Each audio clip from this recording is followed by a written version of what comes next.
يا ترى العبقرية شكلها عامل ازاي؟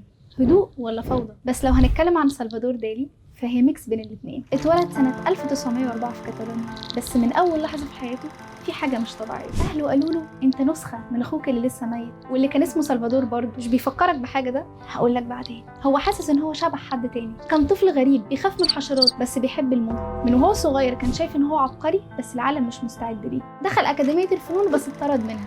مش ده المهم، المهم إن هو بقى رائد المدرسة السريالية، وده فن الأحلام، اللاوعي أو الهلاوس. يرسم ساعات سايحة، نمل بيمشي على وشوش الناس، فيلة برجل طويلة، وشوش بتمط كأنها مطاط. كل ده ببساطة لأنه كان بيحاول يرسم الأحلام مش الحقيقة. أشهر لوحاته The Persistence of Memory، إصرار الذاكرة. الناس العادية افتكروها بتتكلم عن الزمن، بس دالي قالوا إن جاله الإلهام وهو بياكل جبنة سايحة. دالي ما كانش لوحده، كان دايما مع مراته جالا، وخوفه الأكبر كان إنه يخسرها. كان بيقول أنا من غير جالا ولا أي حاجة. وعلى فكرة هو ما كانش رسام بس، ده كمان كان نحات، مصمم، ممثل، كاتب، وحتى كمان عمل لوجو للشوكولاتة. الشنب المجنون، النظرة الغريبة، اللبس المسرحي، كلها كانت أجزاء من لوحته الحقيقية هو نفسه. وكان بيقول الفرق بيني وبين المجنون إني مش مجنون. وهو اللي كان بيرسم حالة اسمها بين النوم والصحيان، احنا عارفينها كويس، كأنه داخل حلم بس هو لسه صاحي. والجنان ما بيقفش هنا.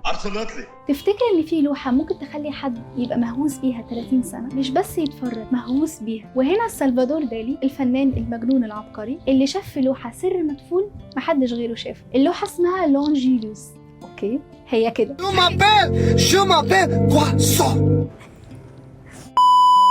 للفنان الفرنسي جان فرانسوا ميليه من الآخر. هي لوحة بسيطة قوي، راجل وست واقفين في مزرعة وبيبصوا لتحت كأنهم بيصلوا. بس دالي شاف حاجة تانية خالص، شافها مأساة، حزن، دفين. وبدل السلة شاف تابوت لطفل مدفون بينهم، وقالوا إنه بالتأكيد تابوت لابنهم الصغير. هو كان متأكد من اللي بيقوله. درجة الهوس اللي عنده خليته يرسم نسخته الخاصة من اللوحة. وفضل دالي مهووس بالفكرة دي سنين طويلة. وسنة 1965 طلب من متحف اللوفر إن هم يفحصوا اللوحة دي بالتكنولوجيا الحديثة. وتخيل مين طلع عنده حق؟ سلفادور دالي. لقوا فعلا مستطيل مخفي تحت الطبقة السطحية في المكان بتاع السلة، كانت علامة واضحة لتابوت فعلا. يعني دالي كان شايف بعين تانية، عين اللاوعي والعقل الباطن. سلفادور دالي ما كانش بيرسم بس، كان بيكشف ويغوص جوه عقلنا الباطن، يخضنا ويدوخنا. هو كان بيقول ان مش كل حاجه باينه بس كل حاجه بتتكلم. بعد ما جالا ماتت دخل في عزله واتحرق في الاخر، تعب جدا ومات واتدفن جوه المتحف بتاعه اللي هو مصممه بايده. كان مجنون ولا عبقري؟ ولا عبقريته كانت شكل جديد من الجنون؟ دالي هو الفنان اللي يخوفك